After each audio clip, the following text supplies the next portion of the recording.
ఏంటంటే రాధా గారు అంత పీస్ఫుల్గా ఉన్నారు? కింద కామెంట్ సెక్షన్ చూడలేదా? 2 years అవుతుంది కదండి, మరి అడుగుతారు కదా. కానీ రాధా గోపాలం సీజన్ 2 అనేది చాలా పెద్దగా ప్లాన్ చేస్తున్నాం కదండి.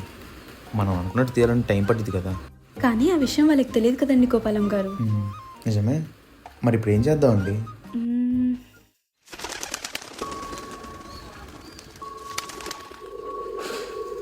ఇది పెట్టుకోండి, చెప్తా.